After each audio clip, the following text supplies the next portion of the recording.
제일 먼저 살펴볼 기능은 황삭 툴패스를 먼저 보겠습니다. 머시닝 탭으로 가서 애드 오퍼레이션을 누르면 여기 툴패스들을 볼 수 있거든요. 여기에서 애드 오퍼레이션 글자를 누르면 이렇게 큰 화면으로 더 디테일한 내용들을 볼 수 있습니다. 여기에서 저희는 랍핑 워터라인을 크리에이트 선택을 하시면은 이제 황삭 툴패스가 생성이 되었고요. NC의 장점은 데이터를 입력을 하지 않아도 바로 계산을 눌렀을 경우에 툴패스를 볼 수 있다는 점입니다. 대신에 이제 아직 디테일한 조건값이 조정되지 않았기 때문에 몇 가지 알람이 뜬 거를 볼 수 있고요. 이거는 저희가 데이터를 입력해 나가면서 바꿔보도록 하겠습니다. 먼저 툴을 선택해야 되는데 툴을 이렇게 더블 클릭을 해서 보시면은 이렇게 항목들을 볼 수 있어요. 이 상태가 되는데 지금 여기 있는 공구들은 제가 사전에 다 미리 만들어 놓은 공구들이고요. 예를 들어서 50파이 커터에 대한 내용을 보고 싶다. 이렇게 꺼져 있을 때는 이게 보이지 않고 이거를 켤 경우 이렇게 공구에 대한 정보들을 볼 수 있습니다. 기존에 사용하시던 캠이랑 크게 다른 내용은 아마 없을 거고요.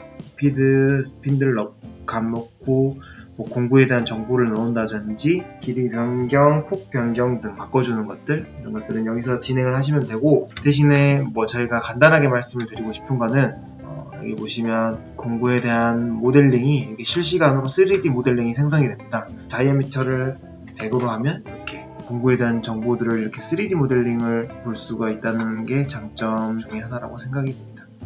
셀렉트 툴 누르시고 이렇게 됐고요.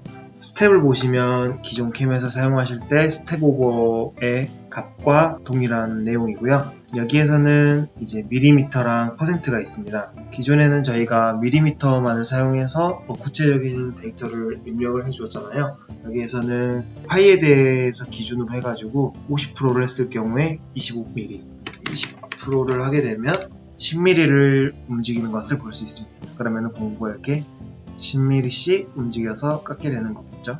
이렇게 퍼센트를 사용하셔서 해보는 방법도 좋을 것 같습니다. 그 머시닝 레벨이 이게 가공 범위를 나타내는 거고, 상면 하면을 이렇게 표시를 해줄 수 있습니다. 그 다음에 뎁스 스텝이 Z값 가공 깊이를 말하는 건데, 여기서도 아까랑 마찬가지로 파이에 대해서 퍼센트로 할 수도 있고, 아니면 기존에 사용하시던 밀리미터 단위, 아니면 이제 카운트가 있는데, 카운트는 내가 지정한 Z값 높이를 몇 번에 걸쳐서 가공을 할 건지, 예를 들어서 여기에다가 10을 입력을 하면은 이 높이를 10번을 나누어서 가공하는 게 되겠죠. 이것도 마찬가지로 세 가지 중에 하나를 선택하셔서 편하신 대로 하시면 될 것 같습니다. 이런 데이터들도 편하신 대로 상향, 하향을 선택하실 수 있고, 그 다음에 이제 황삭이니까 여유량을 남겨놔야 되잖아요. 반경 방향, 축 방향 이렇게 되는데, 이게 쉽게 말해서 XY가 Z값으로 보시면 될 것 같아요. 0.3을 일단 저는 해보도록 하겠습니다. 0.3. 그 다음에 아까 제가 Z값을 15mm를 했는데 15mm는 아무래도 많죠. 2mm? 씩만 일단 해볼게요. 그리고 또 이제 하나 말씀드리고 싶은 기능은 녹색 선이 이렇게 보이시잖아요. 이게 저희가 Z값을 입력을 해주는 거에 따라서 미리 보기 같이 되는 거예요. 그래서 예를 들어서 5mm를 해준다. 그러면 변경되는 거 보이시죠? 10mm를 해준다. 이렇게 Z값이 어떻게 내려가는구나 하는 것을 저희가 볼 수 있고, 일단은 요건 다시 이렇게 하도록 하겠습니다. 그래서 계산을 해보면 이렇게 황삭 툴패스가 완성이 되는 걸 보실 수 있습니다. 다음은 포켓 부분을 가공해 보도록 하겠습니다. 툴패스는 앞에 거랑 마찬가지로 황삭 툴패스를 사용해 볼 거고요. 기존에 사용했던 툴패스를 컨트롤 C, 컨트롤 V 하면 이렇게 툴패스가 복사가 되는 것을 볼 수 있습니다. 일단 툴을 내부 포켓을 가공할 거니까 바꿔줘야 되는데, 기존에 만들어 놨던 공구에서 저는 16mm 포렌드밀을 사용해 볼게요. 선택해주고, 기존의 황삭 정보를 가져온 거라서 크게 변경할 건 없을 것 같고, 제가 포켓을 가공하기로 했으니까 내부 포켓을 가공 범위를 잡아줘야 되잖아요. 그런 작업들을 NC에서는 잡 어사인먼트라는 이 항목에서 다 하게 됩니다. 쉽게 말해서 가공 영역이라고 보시면 될 것 같아요.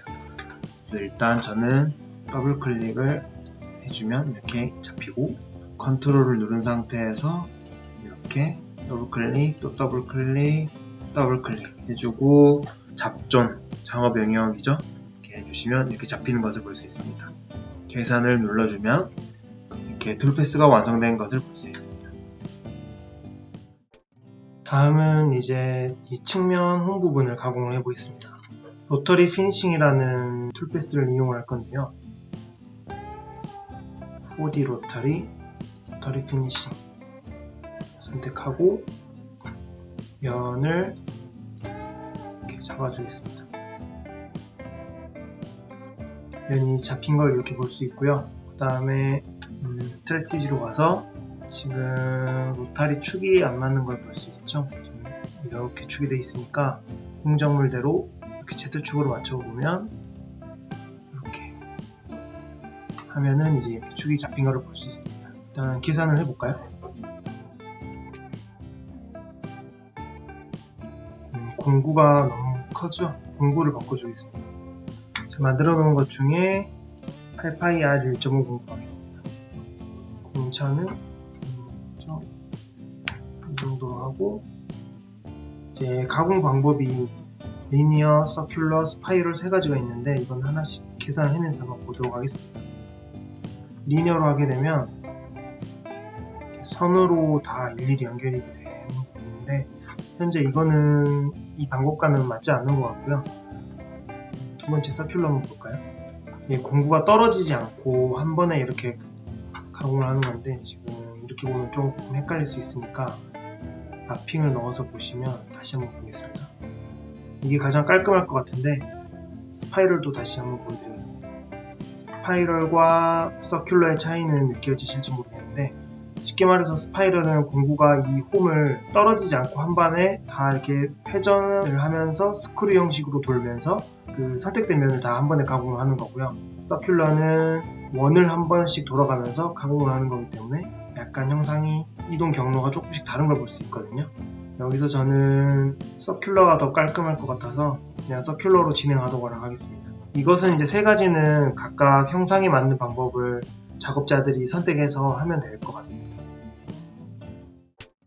다음은 이제 측면에 남아있는 이 소재 부분을 한번 제거해 보겠습니다. 애드 오퍼레이션, 피니싱 가서 우측 서페이스를 선택해서 가공해 볼게요. 먼저 면을 선택해주고 그 다음에 커브를 잡으면 지금 반쪽만 보이잖아요. 이 부분은 더블 클릭을 해서 이렇게 반대쪽도 더블 클릭 해서 그 다음에 이제 가공 전략 부분에 이런 것들은 차후에 더 자세하게 설명해 드릴 기회가 있을 겁니다. 저는 여기서 오프를 사용을 해보겠습니다. 10%만 하고 로타리로 바꿔주고 축도 Z 그리고 가공면은 0.2 해서 실린더로 바꿔주고 공구는 이전에 사용되었던 8파이 공구로 진행을 해볼게요. 이렇게 툴패스가 나오는 것을 볼 수 있습니다. 다음은 홀 가공을 진행해 보도록 하겠습니다. 여기 홀이 이렇게 있는데 여기 오퍼레이션 가서 홀 머시닝 누르시고 홀 같은 경우에 평면에 있는 게 아니라 곡면에 홀들이 있기 때문에 TCPM 기능을 켜주시고요. 이제 홀을 잡아줘야 되는데 같은 파이의 홀 같은 경우에는 더블 클릭을 하게 되면 같은 홀들이 한 번에 쉽게 이렇게 잡히는 것을 볼 수 있습니다. 이 밑에서부터 홀이 잡히기 때문에 기초 드릴을 뚫는 과정에서 표면에서부터 저희는 홀을 뚫어야 되잖아요. 근데 이건 면치 아래서부터 홀이 잡히기 때문에 표면에서부터 홀을 잡는 거를 제가 보여드리도록 하겠습니다. 이렇게 더블 클릭을 하지 마시고 스팟 드릴로 먼저 해주시고 다시 리코그나이즈 하면은 해당 공구로 가공할 수 있는 영역의 홀들이 이렇게 잡히거든요. 이 파일을 보고 작은 파이들은 이 아래 홀들이겠죠? 그래서 작은 파이들을 해제를 해주겠습니다. 이렇게 하면 위에 홀들이 잡히는데 측면에서 보면 표면에서부터 잡힌 걸 보실 수 있습니다. 기초 드릴을 할 경우에는 이런 식으로 잡아주시면 표면에서부터 가공을 진행하실 수 있습니다. 그리고 지금 저희가 기초 드릴을 깊이 넣을 건 아니니까 지금 홀이 이 잡히는 이만큼 홀이 들어가게 되거든요. 깊이를 변경해 주시려면 프로퍼티에 가서 하이츠를 위로 줄여주시면 해당 홀들의 깊이가 다 줄어든 것을 보실 수 있습니다. 그리고 또 NC의 좋은 점은 깊이나 파이들이 보기 쉽게 다 이렇게 나타난다는 점을 들 수 있을 것 같습니다. 그래서 가공을 해보면 이런 식으로 가공을 하는 것을 볼 수 있습니다. 이제 홀을 뚫어보겠습니다.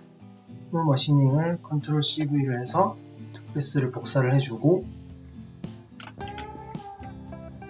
길이를 C파이로 변경을 해주겠습니다.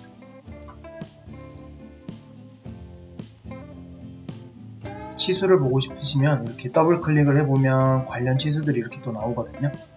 그러면 C파이, 그래서 C파이로 진행하면 되고, 이제 홀 깊이를 확인해야 되는데 여기에서 지금 와이어 프레임으로 한번 보도록 하겠습니다. 보시면 이제 깊이를 더 낮춰줘야겠죠? 그러면 아까처럼 프로퍼티 들어가서 28로 하면 될 것 같습니다.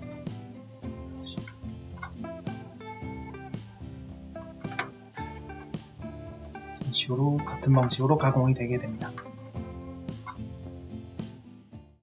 이제 카운터 보링을 해야겠죠? 툴패스를 복붙을 이렇게 해서 공구를 주고, 지금 작업 영역이 전체로 잡혀 있는데 다시 작업 영역을 한번 잡아 보겠습니다. 아까 말씀드린 대로 이렇게 해서 오케이 해주고, 이게 잡혔네요. 지워주고, 여기다 잡혔습니다. 클릭만 해주면은 순서대로 계속 바뀌거든요. 이렇게도 볼 수 있는 기능이 있습니다. 위에 카운터 보링 자리만 현재 작업 영역이 잡혀 있고, 카운터 보링이기 때문에 드릴 타입을 바꿔줄 건데요. 여기에 이제 여러 가지 칩 리무빙이나 칩 브레이킹, 드웰 기능도 있고, 기타 보링, 탭핑도 다 여기서 실행하실 수 있습니다. 저는 여기서 홀 포켓팅을 해보겠습니다. 사용을 누르면 이런 식으로 홀 포켓이 되는 것을 볼 수 있습니다. 먼저 이 상면의 곡면을 정삭을 해보도록 하겠습니다. 툴패스는 우측 서피스를 다시 사용하면 될 것 같습니다. 서피스를 사용해서 크리에이트 해주고, 곡면은 우측을 태워야 되니까 TCPM을 켜줍니다. 그리고 가공면을 이렇게 여기까지 잡아주고, 커브를 잡아줄 건데 이렇게 잡아주겠습니다. 그 다음에 전략은 이걸로 하면 될 것 같고, 스텝은 5%를 하면 0.8mm 정도니까 일단 이 정도로만 해볼까요? 그리고 공구는 16파이 정도 하면 될 것 같고, 이제 우측이니까 여기에서도 툴 오리엔테이션을 스루 포인트로 해볼까요? 아까 전에 말씀드렸듯이 여기에 있는 전략들이라든지 여기에 있는 툴 오리엔테이션 등의 이런 설명들은 추후 더 자세하게 설명드릴 기회가 있을 것 같습니다. 일단은 이걸로 사용을 해서 한다는 것만 알고 계시면 될 것 같고요. 오리진의 원점을 잡아줘야 되는데 마이너스 120. 그 다음에 툴 오리엔테이션에서 툴 축 이거를 방향을 반전을 해보겠습니다. 그리고 다시 계산을 해보면 이렇게 툴 패스가 나오는 것을 볼 수 있습니다. 지금 봤을 때 문제가 되는 게 홀 주변이 조금 안 맞잖아요. 정리를 해야 되는데 이 홀을 무시하는 방법을 제가 설명을 해드리겠습니다. 트리밍에 보시면 홀 캐핑이 있어요. 여기에서 해당 홀의 사이즈를 20파이 정도니까 22 정도로 해볼게요. 이렇게 해서 다시 지금 보시는 것처럼 22파이 이하의 홀들을 무시하고 가공하는 모습을 볼 수 있습니다. 이런 식으로 가공이 되는 것을 확인할 수 있습니다. 다음은 네 군데 포켓을 가공해 볼 건데요. 여기 내부 포켓을 보시면 와이어 프레임으로 봤을 때 이 벽면이 수직이 아니라 테이퍼가 되어 있거든요. 일단은 수직으로 먼저 정삭할 수 있을 만큼 정삭을 하고 그 다음에 우측 가공을 이용해서 하는 모습을 보여드리도록 하겠습니다. 수직으로 가공할 수 있는 부분까지 가공을 해볼게요. 그거는 정삭에서 피니시 정삭 툴패스를 사용해서 한번 해보겠습니다.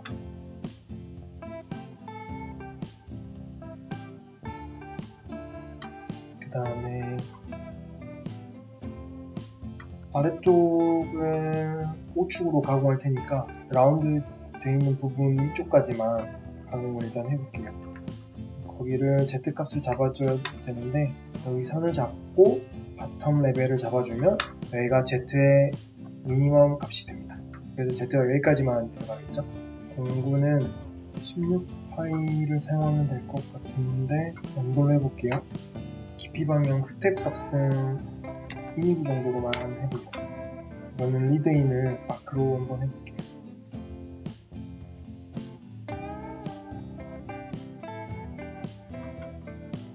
지금 가공을 보시면 라운드 윗부분까지만 지금 가공이 된 상태고 테이퍼가 된 벽면은 가공을 못하니까 밑에는 더 소재가 남아있겠죠. 이제 이 포켓 경사면 정상이 남았는데 이거는 일단 가장 마지막으로 빼고 옆에 먼저 진행해 보도록 하겠습니다. 아까 사용했던 툴패스를 가져올 건데요. 우측 서페이스 1번을 컨트롤 C 그다음에 컨트롤 V에서 진행을 해 보도록 하겠습니다. 공구는 2파이 이걸로 하고 지금 계산 결과를 보니까 공구의 이동 방향이 조금 이상한 것 같죠? 이게 지금 실린더 방향을 바꿔줘야 될 것 같은데 바꾸려면 이거를 이렇게 여기 점이랑 맞춰줘서 90도를 맞춰주면 실린더를 만들 수 있고 다시 계산을 진행을 하면 이렇게 수직에서 바로 떨어지는 툴패스를 만들 수 있습니다. 가공 결과를 보면 주황색이 여기가 조금 남아있잖아요. 수직 방향에서 우측 가공을 할 때 일자 벽면으로 인식을 해서 이렇게 되는 거거든요. 그래서 이 경사면은 가공이 되는데 지금 이 벽면은 가공이 안 되는 겁니다. 이럴 때는 공구를 살짝 기울여줘서 이쪽만 가공을 하면 되는데 다시 보여드리겠습니다. 이제 축을 기울여서 이쪽만 가공을 해볼 건데요. 축 서피스 툴패스를 다시 컨트롤 C, 컨트롤 V를 해서 가져오고 공구를 기울여서 가공을 해야 되니까 TCPM을 사용해야겠죠. 그리고 얘는 전부 지워주고 다시 가공면을 이렇게 잡아주겠습니다. 그 다음에 퍼스트 커브, 세컨드 커브 이제 각도를 여기에서 사이드 앵글에다가 25도 정도만 해볼까요? 이렇게 해서 이게 되면 이런 툴패스가 나오는 것을 볼 수 있습니다. 공구가 사선으로 가공이 되기 때문에 이렇게 수직인 면도 우측 툴패스를 태울 수 있고 그 다음에 이제 이게 홈이 더 깊어지거나 이렇게 되면은 공구가 반대쪽 벽면 이곳에 닿는지 확인을 해야 되는데 NC에서 쉽게 확인할 수 있는 방법은 뭐 시뮬레이션을 돌려도 되지만 그것도 번거로우면 이 공구의 전 부분을 움직이면은 원하는 방향으로 이렇게 드래그를 시킬 수 있어요. 닿는지 안 닿는지 툴패스 근처에서 보는 방법도 있다는 것을 알아두시면 좋을 것 같습니다. 다음은 이 내부 포켓 네 군데를 마지막 정삭을 한번 해보겠습니다. 먼저 이 툴패스를 컨트롤 CV를 해서 복사를 하고 그 다음에 공구는 10파이 제가 만들어 놓은 걸로 진행을 해보도록 하겠습니다. 지금 이 내부를 아까 제가 설명을 드렸지만 수직이 아니에요. 그래서 안쪽으로 더 커지는 구배 형상의 벽면이거든요. 그렇기 때문에 수직으로 공구가 들어가면 안 되고 오축 가공을 통해서 공구가 사선 방향으로 약간 누워가지고 측면을 이렇게 가공하는 방법으로 진행을 해보겠습니다. 일단 잡 어사이먼트를 새로 잡아주고 기존에 있는 거 지워준 다음에 컨트롤 누르고 있는 것들 전부 선택, 가공할 부분을 이렇게 선택을 해주고 그 다음에 머시닝 서피스를 잡고 그 다음에 상면을 이렇게 더블 클릭해주고 퍼스트 커브 아래쪽도 세컨 커브 이렇게 잡아주겠습니다. 스트래티지는 기존에 지금 제가 투 커브를 잡아놨으니까 이걸로 하면 될 것 같고, 스텝은 실제로 정사각이기 때문에 조도를 더 좋게 하기 위해서는 1mm 이하로 하는 게 맞을 텐데, 일단 저는 예시로 보여드리는 거니까 빠르게 진행하기 위해서 2mm 정도로 한번 해보겠습니다. 밀링 타입은 왔다 갔다 하는 게 싫으니까 한 방향으로 클라임으로 한번 해볼게요. 그 다음에 이제 툴 오리엔테이션에서 오축 가공을 해야 된다고 했으니까 저는 이 중에 스루 포인트를 진행해 보겠습니다. 스루 포인트가 뭐냐면 가상의 한 점을 만들어주고 그 점을 기준으로 공구가 이렇게 회전하는 것을 얘기합니다. 일단 가상의 점을 만들 거예요. 그래서 기존의 원점에서 지금 저희는 이 부분을 가공을 할 거니까 이 부분의 중심에 해당하는 이 부분에 점을 만들겠습니다. 지금 파란 점이 생기시는 게 보이시죠? 이것을 이제 이 가운데다가 만들 거예요. 보시면 대충 가운데로 온 것 같죠? 정확하게 가운데로 올 필요는 없고 어림 잡아 해도 되니까 이 정도면 괜찮을 것 같습니다. 높이는 이거보다는 좀 띄워야 될 것 같아서 50 정도로 하면 될 것 같습니다. 이렇게 해보고, 이게 더 낮아지면 이제 공구가 더 많이 눕고 높아지면은 공구가 더 서고 이렇게 된다고 보시면 됩니다. 그다음에 안전 높이는 세이프 페이스를 플레인으로 해서 이렇게 상면을 잡아주고 진행해 보겠습니다. 계산을 누르면 이렇게 툴패스가 만들어지는 것을 볼 수 있습니다. 우측은 충돌이 나는지 안 나는지 확인하는 것이 중요하기 때문에 일단 확인을 한번 해볼게요. 이 버튼을 누르면 해당 툴패스의 앞부분까지 시뮬레이션을 다 끝내고요. 지금 이제 마지막 거 저희가 확인할 부분만 확인해봅니다. 실행을 누르시면 가공이 되는 것을 볼 수 있습니다. 공구가 닿는지 안 닿는지 확인을 해야 되고, 닿으면 여기에서 이제 빨간불이 뜰 거거든요. 여기에 빨간불이 뜨는 것들은 충돌뿐만이 아니라 여러 가지 원인이 있는데, 가공 중에 넘어갈 수 있는 부분도 있고 작업자가 확인해서 이상이 없다고 하는 부분은 그냥 넘어가셔도 되는데, 우측 같은 경우에는 충돌은 꼭 체크를 하셔야겠죠. 그래서 일단 파란불이 초록불이 뜨는 걸 보니 충돌은 없는 것 같고, 여기에서 이렇게 스테이터스가 뜨는데 다 확인이 됩니다. 일단 우측은 이상이 없는 걸로 확인이 되고, 이렇게 해서 내부 정삭을 해보았는데, 지금 여기에서 이제 나머지 세 군데를 더 해야 되잖아요. 여기를 제가 툴패스를 복사를 해서 하는 방법을 보여드리겠습니다. 이 툴패스를 원형으로 복사를 하는 게 맞겠죠? 여기 보시면 트랜스포메이션이라는 탭이 있는데, 이 탭을 보시면 멀티플라이 스킴이 있어요. 여러 가지 조건들이 있는데, X 방향으로 복사하는 것도 있고 Y 방향, Z 방향으로 복사하는 것들도 있습니다. 여기에서 여러 가지 중에서 저희는 이 바둑판 배열도 있는 거 보이시죠? 라운드 어레이로 진행하겠습니다. 몇 개를 만들 거냐? 4개. 그리고 원점은 00으로 하고 앵글 스텝 몇 도로 돌릴 건지, 그러면 저희는 90도니까 90도를 해서 다시 계산 누르면 이렇게 툴패스가 복사되는 게 보이시죠? 근데 이제 보시면 여기는 툴패스, 저희가 처음에 냈던 곳은 높이가 소재와 툴패스의 높이가 균일하게 되는 것을 볼 수 있으시죠? 근데 여기를 보시면 툴패스 높이와 소재 높이가 안 맞아요. 여기는 툴패스가 높은데 소재는 낮고, 여기는 툴패스는 낮은데 소재는 높고. 이게 왜 그러냐면 저희가 이 부분에 해당하는 툴패스를 원형으로 돌린 거잖아요. 90도씩. 그렇게 돼서 지금 실제로 소재를 보면 여기가 높고 여기가 낮잖아요. 그래서 90도를 돌렸을 때 여기가 이쪽으로 가게 되고 이 낮은 부분이 이쪽으로 가게 되는 겁니다. 90도가 이렇게 돌아가니까. 그래서 원형으로 돌리면 이렇게 안 맞는 툴패스가 나오는 거예요. 그래서 사실 실제로 저희가 이거를 가공할 때는 4개를 따로 내든지 아니면은 이 부분과 이 부분을 만들어서 대칭 복사를 하든지, 아니면 이 부분과 이 부분을 만들어서 이렇게 대칭 복사를 하시든지 그런 방법들을 써야겠죠. 제가 여기서 보여드리고 싶었던 거는 이제 원형으로 하는 것을 일단 보여드리고, 그게 또 모든 부분에는 맞지 않을 수도 있다. 이 두 가지를 설명을 해드리고 싶어서 이렇게 원형으로 툴패스를 한번 복사하는 것을 보여드렸습니다. 여기까지가 소재에 대한 툴패스 전체 과정을 보여드린 것이었고요. 마지막으로 시뮬레이션 전체 과정을 하는 것을 보여드리면서 마무리하도록 하겠습니다. 이 부분은 안 맞는 툴패스니까 다시 없애도록 하겠습니다.